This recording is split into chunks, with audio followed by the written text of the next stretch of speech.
Guys, I have an absolute banger build for you here today. This build is really good for Cyclops farming, but let's go over the build real quick here.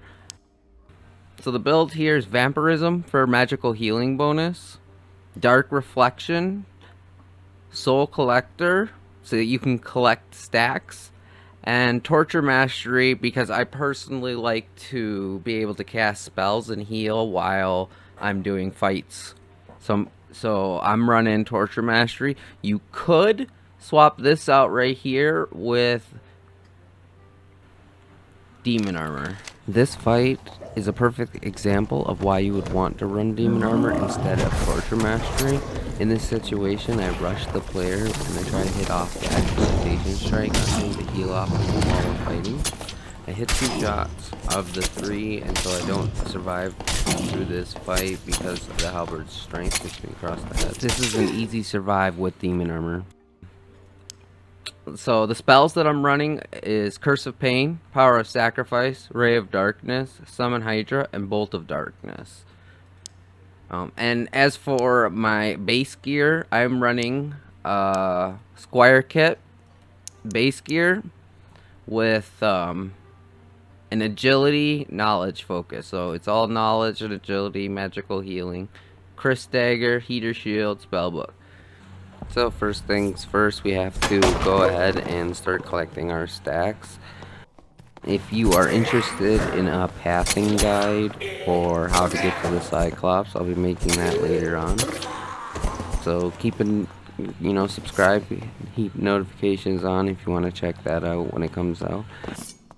This is Normal's lobby, so if you're interested in the high roller version, I'll drop that later in this week. So keep an eye out for those 2 videos. Otherwise, let's get into the game. We gotta collect up our stacks while we run there, so we're just gonna kill all the mobs we run into.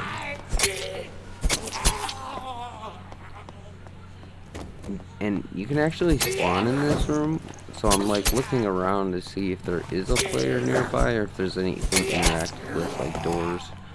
While I'm running, I usually take the route through the static area here because you can just jump past. Usually if there's not a death beetle, you can just run past the mobs here, so we're just gonna do that.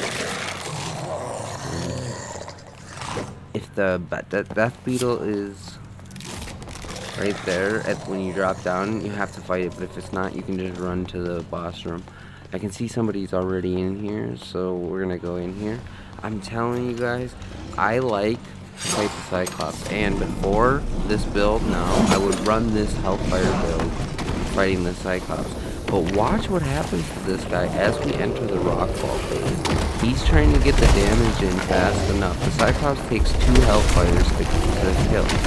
He ends up dying to the rockfall, and here you see I go in with the Exploitation Strike, and absolutely no issue at all. This build is the best build for fighting Cyclops.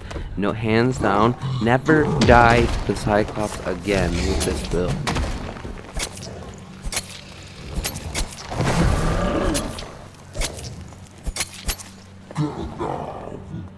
Every time he does this combo, it's jump, duck to get underneath. Well, you've seen that if you've seen how to kill the Cyclops build video. But this blind pocket that you're sitting in behind the Cyclops is the fastest way to kill the Cyclops. And remember, this video is us in Squire gear, so if you have gear, he will go down even faster. Anytime I see the Cyclops about to do the running attack by putting his club up near, I line myself up in a square in front of him and then do the jump duck.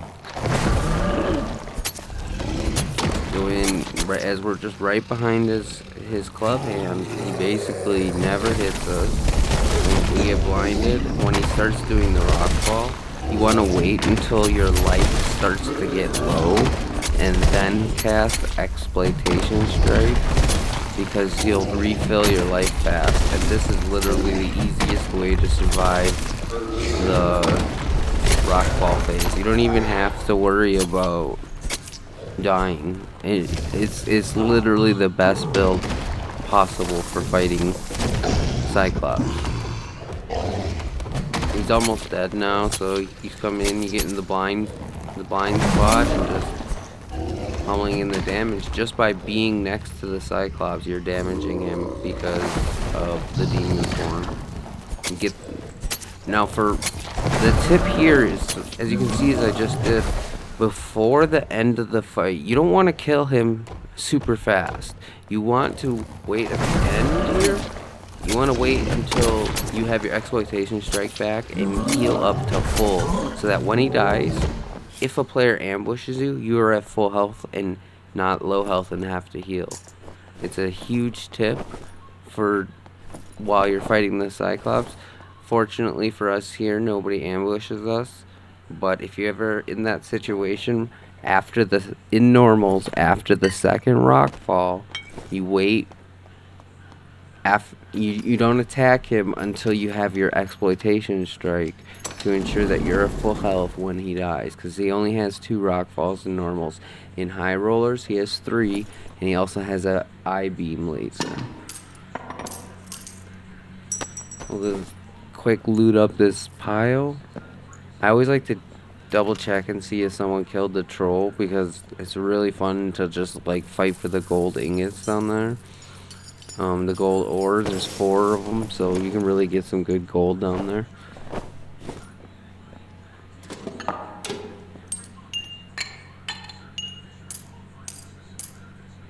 We'll pick up all our treasure and get out of here.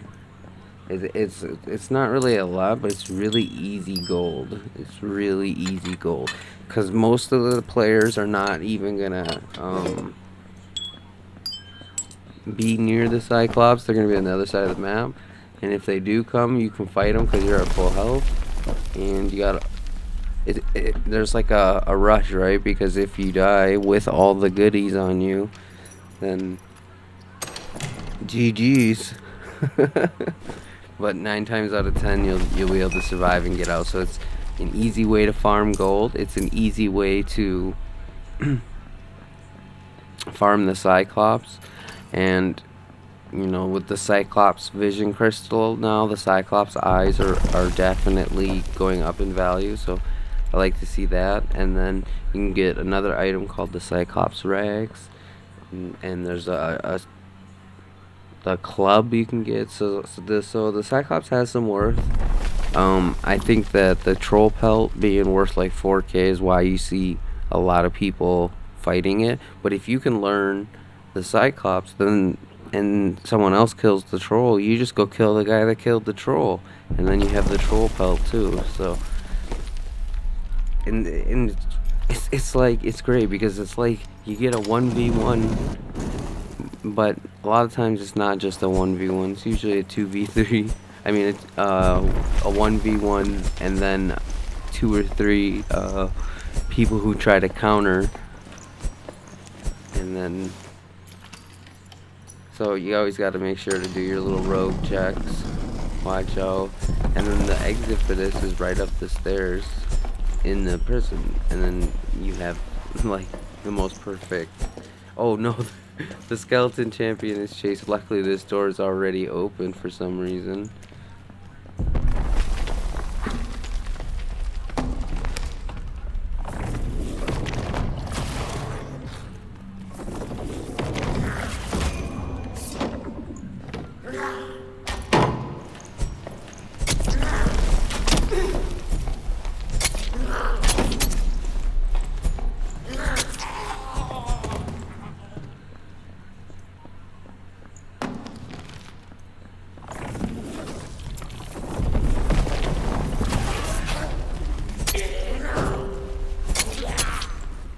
And so what I'm doing is just farming stacks real quick, since I didn't see anything. Jump down, go hit the portal, and get out of here. And oh shit, we see a fighter rushing us. That's like a Warlock's nightmare. We're gonna quick pop the demon form and hit him with exploitation strike and get in on this. Hopefully we don't die. Oh, and he's down. And look at all the mobs. What's going? Oh my god, there's absolutely no way that we're gonna survive this. We got hit by the axe skeleton. Luckily dodged the mage, but we didn't dodge the mage.